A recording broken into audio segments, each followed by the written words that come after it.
हरे कृष्ण। ओम अज्ञानतिमिरान्धस्य ज्ञानाञ्जनशलाकया चक्षुर्मिलितं येन तस्मै श्रीगुरवे नमः। नमो विष्णुपदाय कृष्णप्रेष्ठाय भूतले श्रीमते भक्तिवेदान्त स्वामिनिति नामिने। नमस्ते सरस्वती देवे गौरवाणी प्रचारिणे निर्विशेष शून्यवादी पाश्चात्य देशतारिणे। हरे कृष्णा। आप सबका भगवद गीता ऑनलाइन कोर्स में स्वागत है। आज हम चर्चा करेंगे और एक योग पद्धति, वो है ध्यान योग। पिछले वीडियो में हम विस्तार पूर्वक चर्चा किया ज्ञान योग के बारे में। चलते हैं ध्यान योग क्या है। ध्यान योग, जिसे आधुनिक युग में मुनि पतंजलि ने लोकप्रिय बनाया, प्राय अष्टांग योग अथवा अष्ट सिद्धि पूर्णता के नाम से भी जाना जाता है, जिसको कहते हैं एट फोल्ड मिस्टिक परफेक्शन,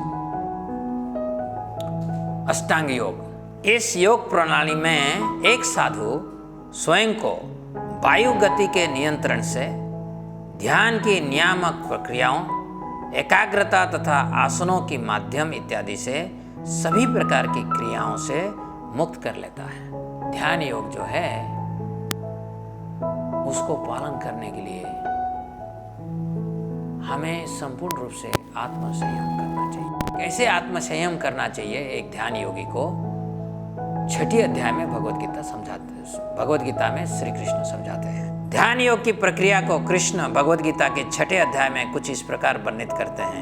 11वां श्लोक में भगवान कह रहे हैं, योगाभ्यास हेतु योगी एकांत स्थान में जाकर भूमि पर कुशा बिछा दे और उसके बाद उसे मृगछाला से ढके तथा ऊपर से मुलायम वस्त्र बिछा दे। आसन ना तो बहुत ऊंचा हो ना बहुत नीचा, यह पवित्र स्थान में स्थित होना चाहिए। योगी को चाहिए कि इस पर दृढ़तापूर्वक बैठ जाए और मन, इंद्रियों तथा कर्म को बस में करते हुए तथा मन को एक बिंदु पर स्थिर करके हृदय को शुद्ध करने के लिए योगाभ्यास करें। तो ये जो प्रस्तुति है ध्यान योग का, इसके लिए आप संसार में नहीं रह सकते हो। जैसे कि ज्ञान योगी भी संसार में नहीं रह सकता है, समाज में नहीं रह सकता है।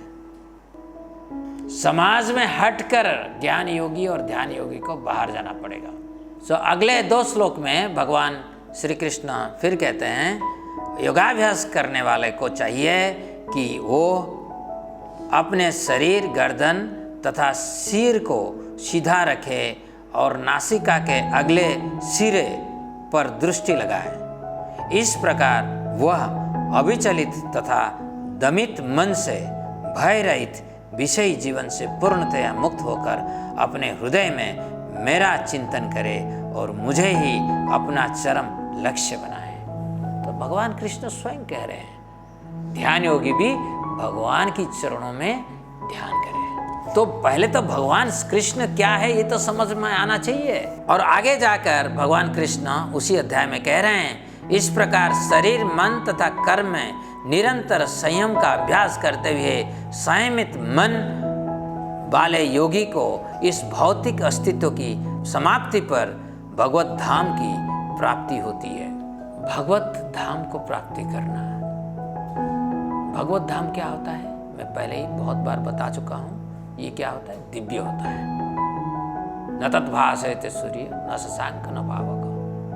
ये सेल्फ इफल्जेंट होते हैं भौतिक धाम, जहाँ भगवान स्वयं अपना भक्तों के साथ लीला करते हैं। और एक ध्यान योगी अंतिम में वही पहुंचना चाहता है। छठी अध्याय का 20 से 23 श्लोक में भगवान कृष्ण फिर कहते हैं, सिद्धि की अवस्था में, जिसे समाधि कहते हैं, मनुष्य का मन योगाभ्यास के द्वारा भौतिक मानसिक क्रियाओं से पूर्णतया संयमित हो जाता है। इस सिद्धि की विशेषता यह है कि मनुष्य शुद्ध मन से स्वयं को देख सकता है और अपने आप आनंद का आस्वादन कर सकता है। उस आनंदमय स्थिति में वह दिव्य इंद्रियों द्वारा असीम दिव्य सुख में स्थित रहता है। इस प्रकार स्थापित मनुष्य कभी सत्य से विपथ नहीं होता और इस सुख की प्राप्ति को हो जाने पर उसके लिए उससे बड़ा कोई दूसरा लाभ नहीं रह जाता है। ऐसी स्थिति को पाकर मनुष्य बड़ी से बड़ी कठिनाई में भी विचलित नहीं होता। यह निसंदेह भौतिक संसर्ग से उत्पन्न होने वाली दुखों से वास्तविक मुक्ति है। एक ध्यान योगी धीरे धीरे हर तरह की भौतिक विषय वस्तु से अपने आप को अलग कर लेता है।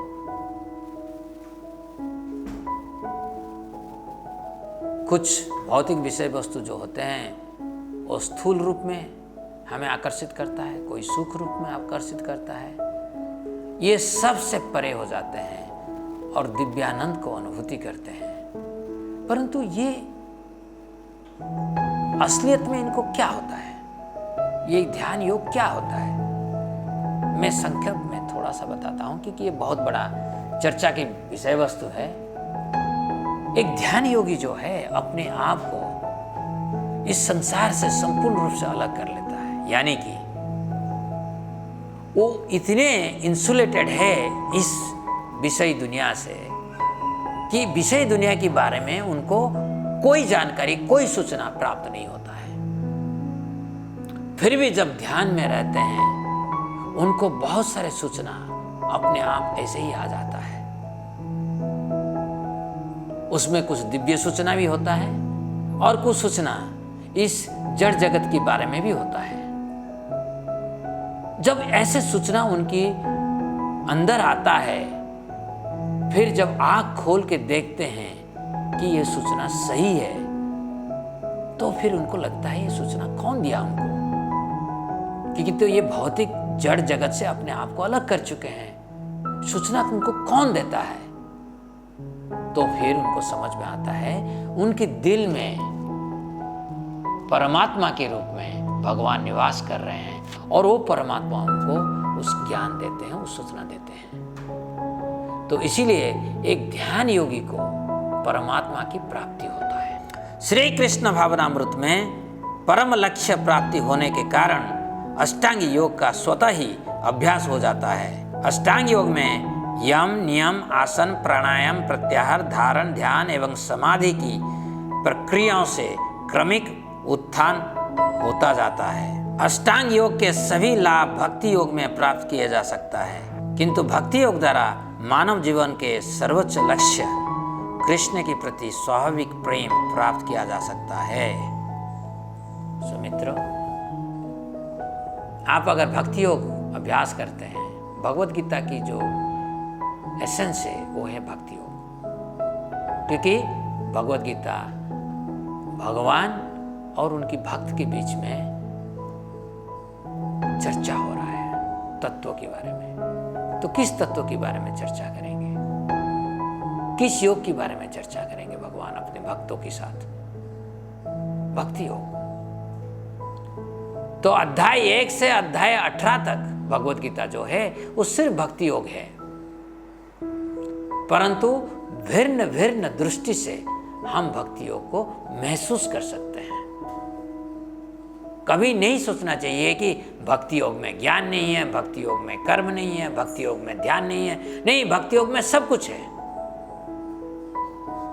श्रील प्रभुपाद इसे बहुत अच्छे से श्रीमद् भागवतम के 3 स्कंद 21 अध्याय 12वें श्लोक के तात्पर्य में कुछ इस प्रकार समझाते हैं। इस समाधि अवस्था में श्री भगवान की अंश रूप परमात्मा या फिर उनके यावत रूप का दर्शन होता है। प्रामाणिक योग धर्म ग्रंथों में यथा पतंजलि सूत्र में समाधि को दिव्यानंद कहा गया है।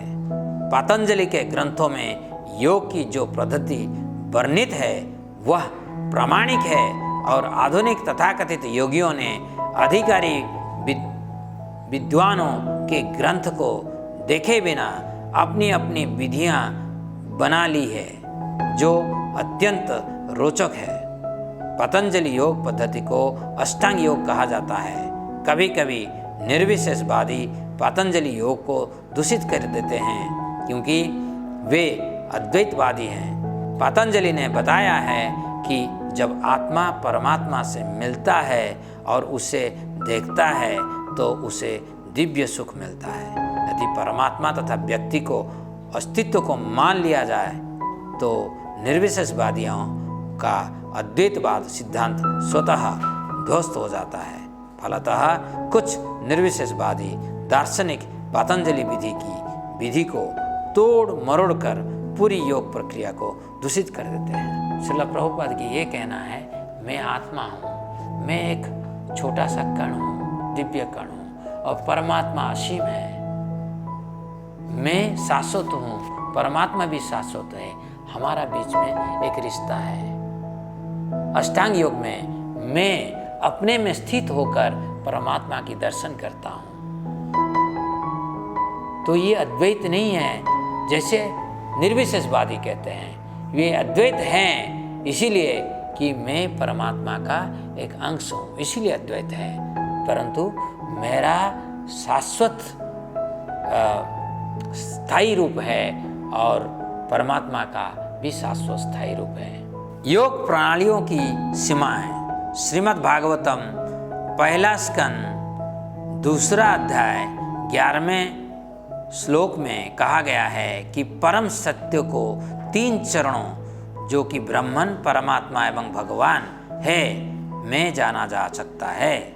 वदन्ति तत्तत्त्वविदस् तत्त्वं यज्ञानम अद्वयम ब्रह्मेति परमात्मेति भगवानेति शब्दते।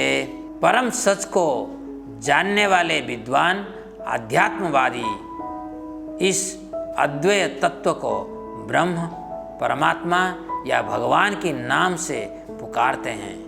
यदि आप ज्ञान योग अभ्यास करते हैं तो आप ब्रह्मन अनुभूति प्राप्त कर सकते हैं। ध्यान योग से परमात्मा एवं भक्ति योग से भगवान की अनुभूति प्राप्त की जा सकती है। परंतु मित्र, अगर आप भक्ति योग के अभ्यास करते हैं, आपको भगवान जो संपूर्ण प्रकाश है परम सत्य को, उसको समझ सकते हैं। उसके साथ साथ एक साथ आप परमात्मा का अनुभूति करेंगे और ब्रह्मन की भी अनुभूति करेंगे। इसीलिए भक्ति योग है ऑल इंक्लूसिव, सब कुछ इसमें है। अतएव भक्ति योग अन्य योग से श्रेष्ठतर है क्योंकि इससे आप परम सत्य की उच्चतम अनुभूति अर्थात भगवान को एक व्यक्ति के रूप में जान सकते हैं। भगवान एक सर्वोच्च दैवीय पुरुष है। इस तथ्य की अनुभूति आप उनके भक्त बनकर ही कर पाते हैं। तो अंततगत्वा चाहे कोई व्यक्ति ध्यान योगी, ज्ञान योगी अथवा कर्म योगी क्यों ना हो, आज नहीं तो कल उसे भक्ति योगी बनना ही पड़ता है क्योंकि ब्रह्मन तथा परमात्मा की अनुभूतियाँ अपूर्ण हैं। परम सत्य की अनुभूति तभी पूर्ण है जब आप उसे भक्ति योगाभ्यास से एक परम व्यक्ति के रूप में जान पाएंगे। भगवान दिव्य पुरुष हैं और ये सामान्य दिव्य पुरुष नहीं है, वो है असीम अनंत दिव्य पुरुष जो कि हमारा चिंता से परे हैं, मानसिक चिंता से परे हैं। सिर्फ नहीं है कि